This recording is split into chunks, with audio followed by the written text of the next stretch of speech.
Yo, what's up guys, it's your boy Miguel. In today's video, I'm going to be walking you guys through on how to get collections and charge-offs removed off your credit profile, doing it yourself. This is MTV, the M is for Miguel, Money, Motivation. Let's get into it. So, a little bit of background on me. I've been studying the credit game for about 4 years now. Been studying on how to clean up credit, how to get 0% business credit funding, and travel hacking. A little bit more background on me is I've leveraged that 0% business credit funding to get a little over $250K at 0% to invest in crypto, Airbnb, and fix and flips. So knowing this knowledge, it's super important before you even apply for business credit funding or whatever. You want to make sure you have a clean profile, because if a lender sees you have any derogatories on your profile, I don't care if you have a 700 credit score and up, it's still going to look bad, and there's a good chance you might either get denied or only be able to walk away with 2K, 5K, 10K type of credit limits, when in reality you should be getting at least 25, 30, 40, 50, 75K type of cards. So make sure to go through this video, watch it, twice if you have to, but I'm literally going to be walking you guys through step by step, walking you through on how to fill out the letters, what to do, what to say, and yeah, let's get into it. All right, guys, let's get into it. This is the guide. I will also be giving you guys this free step-by-step sheet on here. But according to what's called the FCRA, that's the Fair Credit Reporting Act, you're legally allowed to dispute any inaccurate information on your credit profile. There's a lot of credit fraud out these days, so a lot of the times the credit reporting agencies don't have the most up-to-date information, and you're legally allowed to dispute any negative item off your credit profile. Today, we're focusing on collections and charge-offs. And with this, you're able to send in dispute letters to get it removed, and it's on the reporting agency or the creditor. The burden's on them to be able to prove you wrong, and they have 30 days to be able to provide the evidence. And if they don't, that gives us massive leverage to be able to get it wiped off, clean off your profile. So step one of this process is the address change. So with this, you're going to complete an address change, one for each credit bureau. So you have TransUnion, Equifax, and Experian. And you're going to fill out this form here, the change of address letter for each one. And I'm going to show you guys what that looks like right here. You guys will get access to this as well. But let's say you have a collection and it's reporting on TransUnion and Equifax, not on Experian, then we're only going to fill this out for TransUnion and Equifax, not Experian. So we're going to fill out one for TransUnion, put the credit bureau address, the date that you're filling this out, and then we're going to be typing in, it goes, taking the time to write you in reference to updating my personal information, put your new address, your legal name, your social security number, your date of birth, and then if there's any employers, put who you're working for right now, and then your name. So all the stuff that you need to actually edit is going to be highlighted in yellow. So pretty straightforward. The reason why we want to do the address change is because if the debt is linked to an old address that you don't even live at anymore, it makes it harder for the creditors or the bureaus to attach that debt to you. So that's why we want to change this address. So step one, complete the address change form. Then we're going to mail the address change form via certified mail to each bureau. Again, this is to remove any old addresses, phone numbers, names, aliases, and employers. And we want to do certified mail because this lets us know, you got to pay a couple extra bucks for it, but we want to do this because when you do certified mail, it lets us know, hey, this is the date it was sent, this is the date they received it, and the date that they received it, that's when that 30-day timeline starts ticking. And if they don't get you that evidence in time, then that gives us massive leverage to make them have to remove it off their profile. So include the current address. Step 5, like I said, it makes it harder for them to link that debt back to you. And then make sure you include your social and date of birth.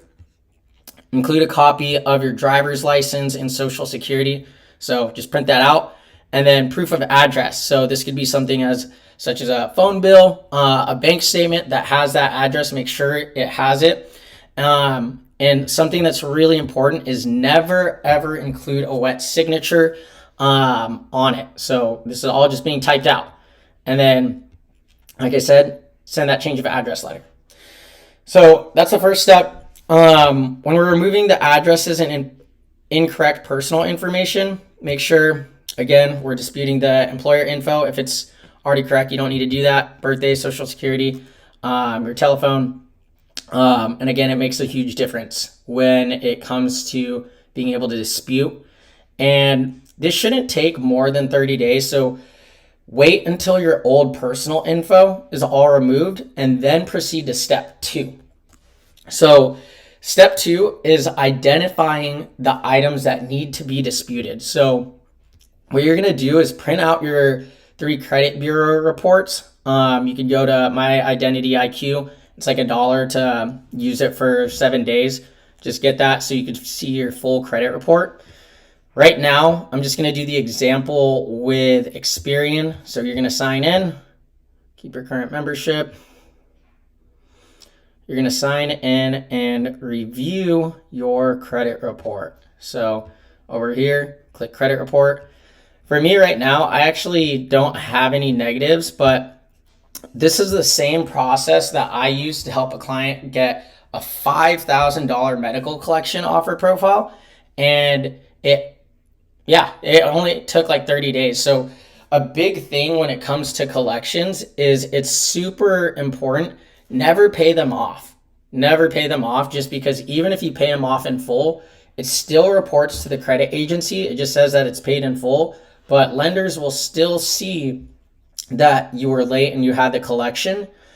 So it's better to just not pay it off. It's better to just dispute it, because one, it'll get off your credit report. You don't have to pay that debt back, and your credit score is going to jump up. So that client, I literally saved her $5,000 in a matter of 30 days. So this is huge. So I don't have any negatives, but it's going to pop up here.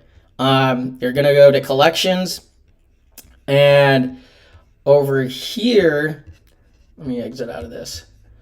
So you're going to print out your credit reports. You're going to highlight all the collections that you have, every negative item. Circle any old accurate information. Again, remove any old addresses, employers, phone numbers, and highlighting anything that looks inaccurate, incomplete, or incorrect, or anything that you think is unfair. And again, you could legally dispute anything. The burden of the proof is on them to prove you wrong. So go through, figure out what we need to dispute. Step 3 is mail out the creditor letter form number 1. So you're going to complete the creditor letter form number 1. I'm going to have that link over here. Collection step 1, first letter. And let me just show you what that looks like. So you're going to put the date, your name, your address, the name of the creditor. Let's say, I know you got a collection from, Chase Bank, for example. You're going to put in the name of the collection agency, the address of the creditor / collection agency. That's going to be on the credit report. And then it's going to ask for the account number. Sometimes on your credit report, it'll have the account number. Sometimes it doesn't. If that's the case, what you're going to do is you're going to call the phone number of that collection / creditor agency to pull up that account number, and then rewrite the account number here. And this gives you the whole script of what to put. So you're going to say, hey, this letter is regarding account 123, which you claim a derogatory condition such as I owe you guys $5,000, or my account was charged off $5,000. And you guys need to get it removed. I don't recognize that. That's not me, is essentially what this is saying. And you're going to fill this out. You're going to put your name printed. Again, do not sign it. Put your address and your social security number. And pretty straightforward. Just fill out the stuff in the yellow highlights. So fill that out. And where is it? Where are we at? Sorry. Step 2, identify the negative items, fill out the creditor letter form, and you're going to fill this letter out for every single negative item. So if you have 3 collections, you're going to fill this out 3 times. Again, fill in all that information, don't sign it, and then once we get all those collections made for this letter, you're going to complete the envelope. So step 4, fold the form up, all the information, and place into an envelope. You're going to want to make sure you include a copy of your social and your driver's license, and address the letter to the creditor. Address will be found on the credit report again. So you're sending this directly to the person who's claiming that you have this collection or charge off. We're not sending these to the bureaus. You should have 1 form / envelope per collection. So if you have let's say you have 3 collections and they're the same collections and they're reporting on TransUnion, Equifax, and Experian, then you're going to have to do that 3 times. Once we got the envelope together, we're going to mail it. So again, mail the letter via certified mail. And since you send the letter, you will receive a notification of when they receive it. By law, the creditor has 30 days to respond after they receive it. So by day 31, make sure to put it in your calendar, a reminder that they're legally required to update the credit account on your report as dispute. If they don't do this, you have massive leverage on them, and they have violated the FCRA and the Fair Debt Collections Practice Act. So why are we sending this to the creditor first? When you send to the creditor, they have to send it to the credit bureaus, which the bureau then has to verify in a certain period of time. On day 31, print your updated credit report and confirm if they add a dispute to the account that you're disputing. And the cool thing with this process is a lot of times, these creditors and bureaus don't have the time to actually verify this information. So you have a lot of the ball's more in your court and you get more of an advantage. So step 6, we're going to wait for their response. They'll either say that it was deleted or verified. If they deleted it, then you're done. Congrats. That it's off your report. You don't have to pay it. Your credit score is going to jump up. Woohoo. Now, if they didn't delete it, then we're going to proceed to step 1, second letter A or B, based on how they responded to it and how they verified, or if they didn't respond within 30 days. So here's the Equifax, Experian, and TransUnion addresses if we need them later. So let's say the creditor did not, if they didn't delete it, then we're going to go to step 1, second letter A, or step 1, second letter B. So we're going to send letter A. This is letter you'll send if you receive a letter back from the collection agency. If they tell you your account was verified as accurate, but they didn't have any proof. So we're going to click on here. Exit out of this one. Again, fill out all the same information. And this just has different jargon. It's basically saying, okay, you verified it. Now show me the actual proof is essentially what this is saying. So again, fill out all this information. But let's say the letter is the one you will send if you do not hear back from the collection agency at all. So you're going to do this one. Again, same thing. Fill out all the highlighted yellow stuff. Pretty straightforward. So again, we're only filling out letter A if they said it was verified, but they didn't send any proof. This letter is essentially saying, okay, then show us the proof. And then letter B is if you don't hear any response from them at all. Now, step 1, the third letter this is a letter that you're going to send out to the collection agency when they respond with that they consider proof that your original signature and obligation to pay. You cannot send this before day 30 from them. Check your credit report and see if the agency has marked the account as disputed. If they have not marked it as disputed in the comments section on your credit report, then send the letter below. However, if it is marked as disputed, proceed with sending the step 1 fourth letter. So collection step 1 third letter is what it looks like. Again, fill out the highlighted yellow stuff. So this is all a bunch of like legal jargon that you're going to send over. So step 1 fourth letter. You're going to send this letter if you have not heard back from the creditor or they continue to say it was verified without sufficient proof. Only use this letter if you've taken action in small claims court. It's completely up to you if you want to go that route. You can skip ahead if you want to skip ahead and go to step 2 with filing for small claims. This is optional. You don't have to do this. So yeah, go for it if you want to. So here's part 2. So let's say we tried disputing these through the actual creditor themselves and it's still not off. The next process is we're going to go into part 2 is letters to the credit bureaus. Before I get into that, I did forget to mention, typically anytime you're sending these letters, you're going to wait 30 days after each letter. So if they don't respond at all, then you're going to wait 30 days.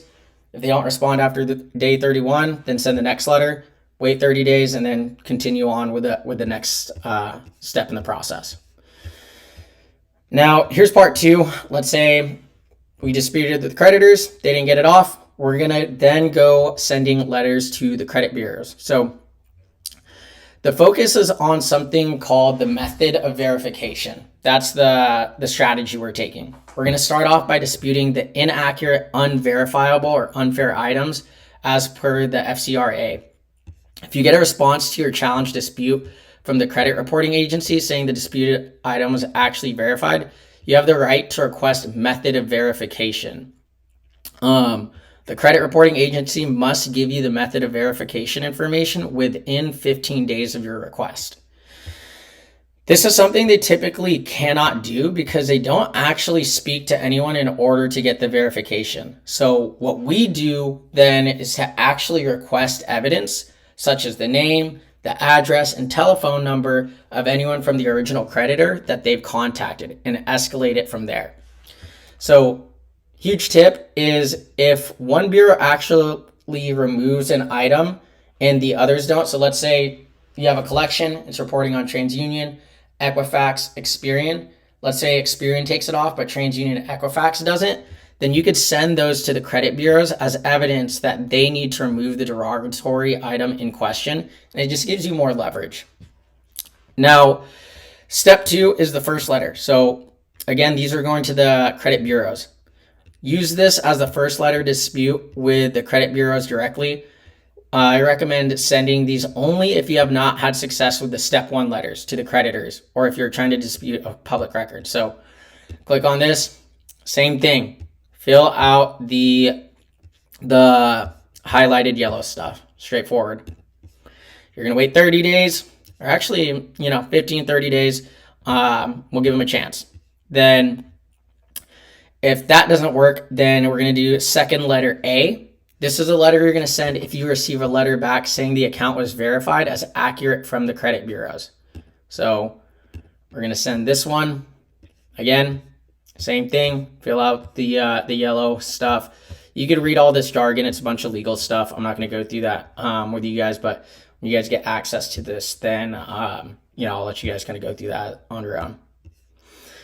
And then that doesn't work. We're going to do second letter B. This is a letter to send to the credit bureaus that you will send only if you got no response back at all from step 2, letter 1. So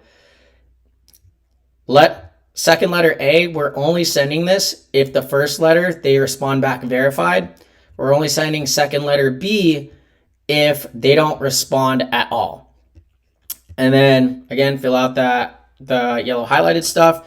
And then last step, if that doesn't work, is the third letter. This is a letter you're going to send if you have not heard back from the credit bureau at all, or if they keep coming back and saying verified without actual sufficient proof. This letter is for when you are ready to take legal action. You do have the right to skip ahead to the wacky letter in lieu of legal actions if you so choose. So fill this out, and just make sure if you're taking people to small claims or taking them to court, you know that you have all the evidence backing to be able to get it removed. But yeah, guys, that's essentially the process. Awesome, guys. So I know that video is a little bit longer. There's a lot to it. You want to be calculated and strategic. So just as long as you follow that video, and you'll have the printed out directions as well to use, and the step-by-step letters and scripts of what to copy and paste, you're gonna be fine. There's a lot of information in there. Like I said, if you need to review it more than once, definitely do it. But again, this is the same strategy I used to get a $5,000 medical collection off of one of my clients' credit report. Recap, never pay your collections because it's still going to show up on your credit report. You still have to pay it versus if you just dispute it, you don't have to pay it. It's going to get wiped off your credit and your credit score is going to jump up. But that's it, guys. Thank you guys so much for sticking to the very end. If you guys have any questions, which I'm sure you will, just because it was so much information, feel free to leave some comments. Hit me up on Instagram, MotiveMiggle. But as usual, this is MTV. The M is for Miggle, money, motivation. Peace out. Much love. Stay beautiful. And I'll see you in the next one. Peace.